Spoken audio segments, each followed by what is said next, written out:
Hello everybody, welcome back to the Basement Breakdown. So, last UFC card, we had UFC 313. Now we move over to the next card. We have a fight night. UFC Fight Night 254. I know you MMA fans, you're going to watch this regardless. It's not too stacked, unfortunately, but I'm going to do my best to predict these matchups. So, what we got for the main event is Marvin Vettori versus Roman Dolidze. I'm going to leave that to the very end because it's probably the most exciting fight on the card.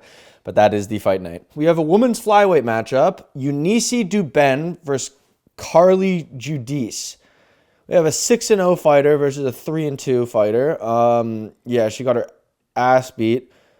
Actually, maybe watching this fight, at least from the statistics, maybe she could have won it. But she loses a unanimous decision to Gabriela Fernandez. And now this is her second fight against an undefeated Eunice Duben. So she's like a 17th. She's like a Latin American. She's 6-0. I don't want to spend too much time on this because you guys know how I feel about some of these women's fights. I don't think you should really. Well, this is a fight night. So if you're gonna have a bunch of women's fights, you're probably gonna have them on this card or something like that. So I'm gonna go with Eunice Duben to beat the 3-2 Carly Judice. Next, we have Markel Medeiros versus Evan Elder. These guys are very similar in age. Their dimensions are basically the same, besides the fact that Evan has a 182 centimeter reach to Markel Medeiros' 176 centimeter reach. These guys are fighting in the lightweight division. Evan's coming off of a win versus Darius Flowers, while Markel Medeiros is coming off of a win versus Landos Quinones.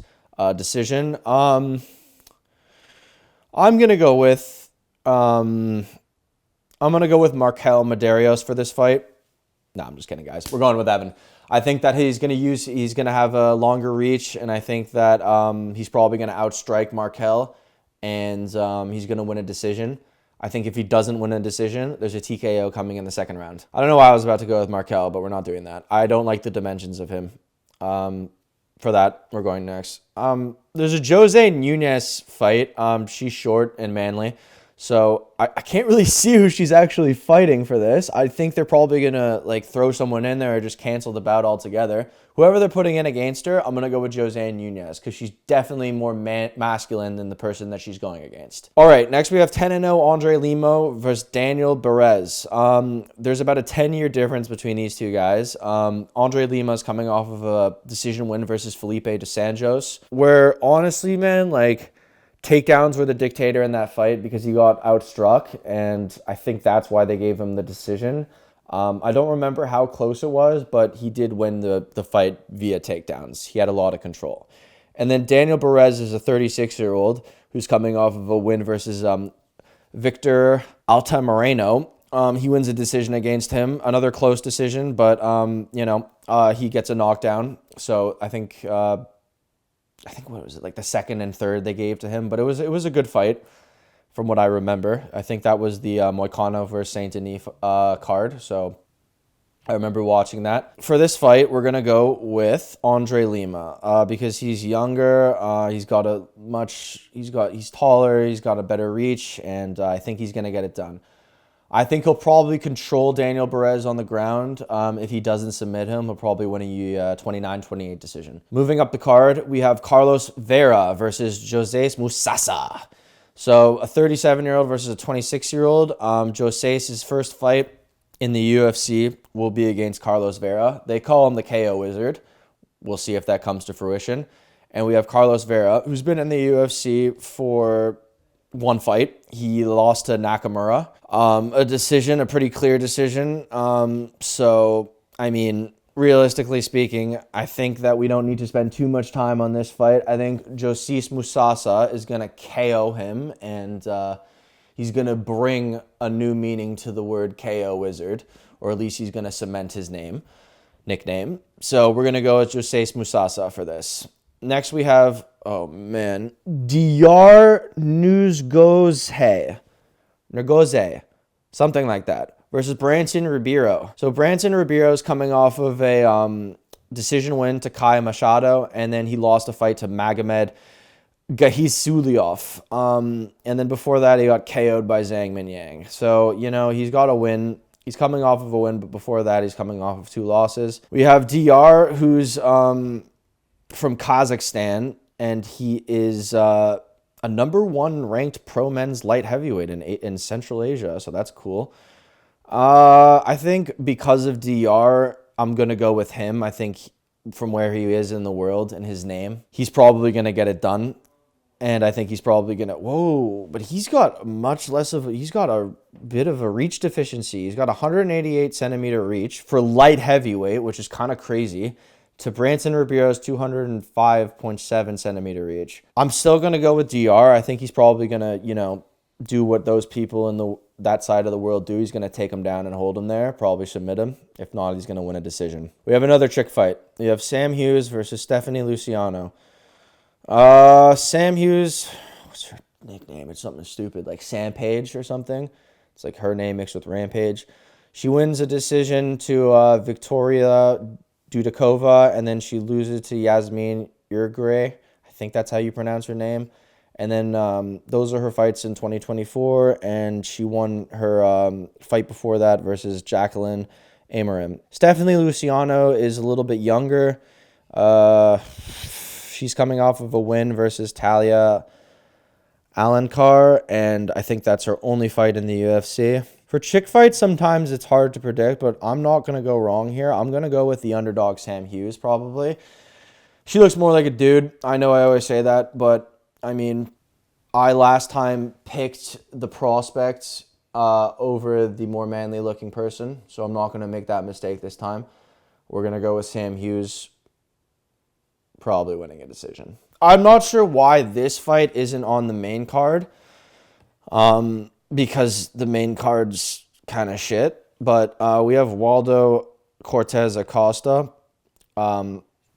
fighting, and he will be fighting Ryan Superman Spann. Waldo's a 12-1 salsa boy fighting in the heavyweight division. He beats Rebelsis by decision in his last fight. And before that, I thought he lost a fight to Andrei Arlovsky, which is his retirement fight, but they gave that to Waldo Cortez. And before that, I think his only loss was against Marcos Pezon de Lima or whatever. He recently got popped for something, and I think the UFC suspended him until 2026, so we won't be seeing that guy for a while. It's very interesting to see when these guys pop for substances when they themselves don't look like they're on anything. I know that's not how steroids and metabolites and all these different type of things work in your body. When you take them, it's just kind of funny. I think that Ryan Spann, he's coming off of who did he beat? Was it, Ovo St. Preux. He sent Ovo St. Preux into retirement, and before that, he lost a decision to Anthony Smith, which is their second fight, where he absolutely just threw away the fight in the last round. I'm not sure why. And then before that, he got submitted by Krylov, and then he knocked out Dominic Reyes before that, which was pretty crazy. Ryan Spann also is, he usually fights at 205, so this is a heavyweight matchup. He's moving up. Maybe he's going to have more power here. I'm going to go with our I think he has all the knockout power. I'm going to go with Ryan Spann to get it done via knockout. And I'm going to say he's going to get that done in the first round. If he doesn't get it done in the first round, I'm going to say he wins a 29-28 decision. But I'm going to go with my gut, and I'm going to say he knocks him out in round 1. Hopefully that comes to fruition. Now we get to the main card. All right, we got Yu Su Young versus AJ Cunningham. I kind of like AJ Cunningham. I've seen a couple of his fights. The Savage. He was supposed to fight Morgan Charrier on that Moicano Saint Denis card, but he lost to Ludovic Klein, who I like, and I think that's his only fights in the UFC. But I watched him on the regional stage before. I liked him.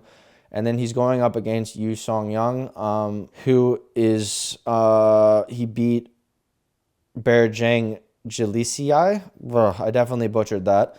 But yeah, he absolutely whooped that dude's ass, and that was his only fight in the UFC. I'm going to go with AJ Cunningham to win a decision against Yu Sung Young. Looks like Yu Sung's got some good takedowns.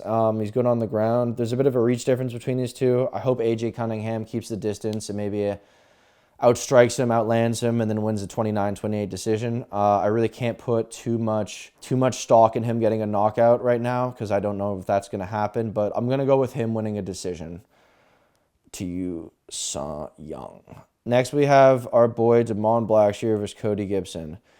Damon Blackshear is coming off of a win versus Cody Stamon. He submits him in the first round, I believe, and then he lost to Montel Jackson. Yeah, man, and then he lost to Mario Bautista. I really like Damon Blackshear. He's a fun fighter. And then we have Cody Gibson, who's a little bit older, and he's been in the UFC for a bit. He beat his last opponent, Chad Enhilliger, by decision.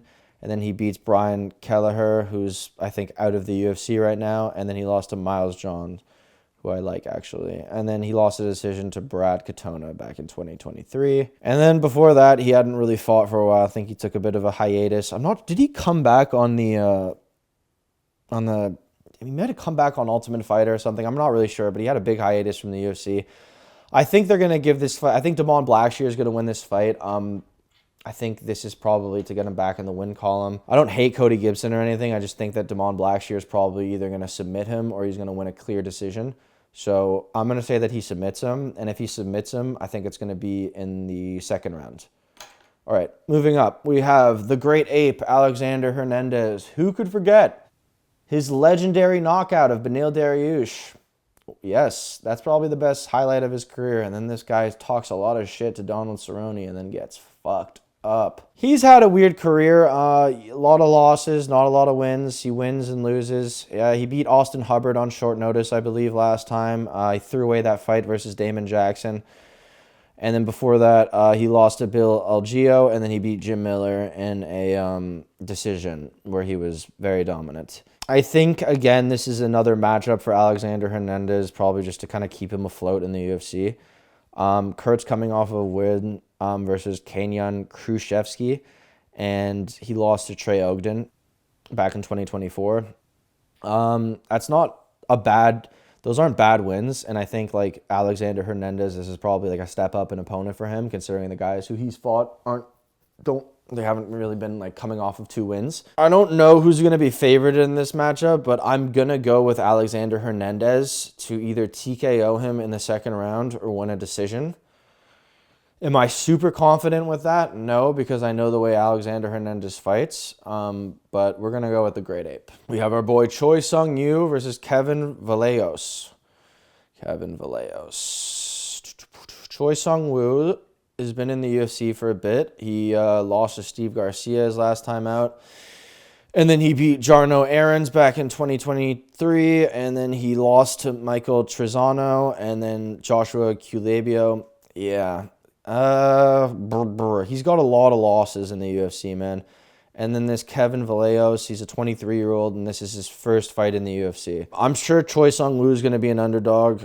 He's about 10 years older, and he's got a lot more losses on his record. I think Kevin Vallejos is probably going to win, from what I can garner.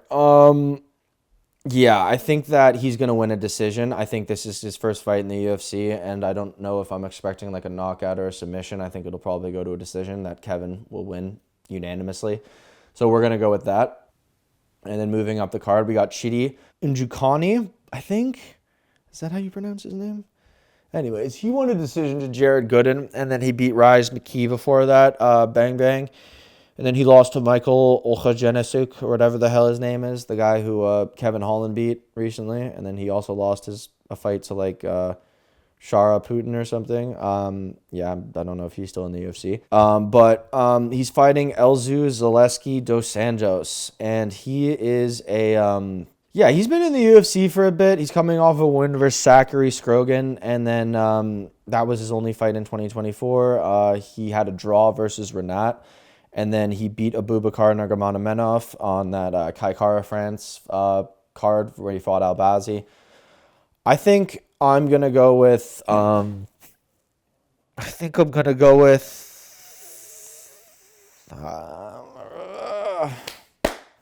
Zaleski de Santos is who I'm going to go with. I think he's going to get it done. I think he's going to get it done by decision.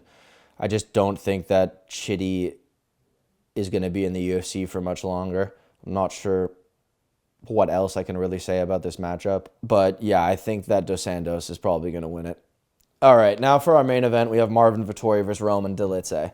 Marvin Vettori, dude, hasn't fought in a while. This is a rematch that saw Marvin Vettori win the first one. I think Roman Dolidze won the first round, and then Marvin proceeded to beat him up the last 2 rounds. But it was a really fun fight to actually watch. I really liked watching that fight. But Marvin Vettori's coming off of a loss to Jared Cannonier back in 2023. He did not fight in 2024, and before that was the Roman Dolidze fight.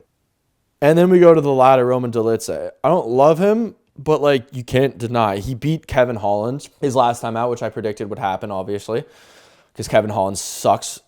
But, yeah, he beats Kevin Holland. He beats Anthony Smith, who sucks. And before that, he loses to Marvin Vettori. And then, you know, he has some good wins versus Jack Hermanson. I remember he hit him with that calf slicer. That was a sick move by Roman Dolidze. He's very good on the ground.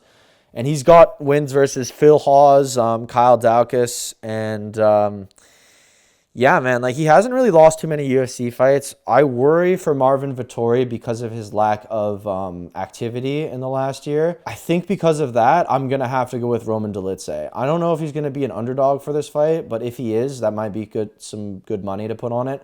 But Roman Dolidze has been active. He's looked good while being active. And I think to that reason, he's probably... It's going to be 5 rounds, though. So it's going to be a good fight. But I think 5 rounds, even though he was losing he won the first round, as I said, and then proceeded to lose the last 2 rounds in their first fight, I think there's a better chance of him, with his style, kind of winning this matchup. So we're going to go with Roman Dolidze. And that's it for UFC Fight Night 254. I can't say it's a stacked card because it's not, but these are my predictions. I'm still going to watch nonetheless.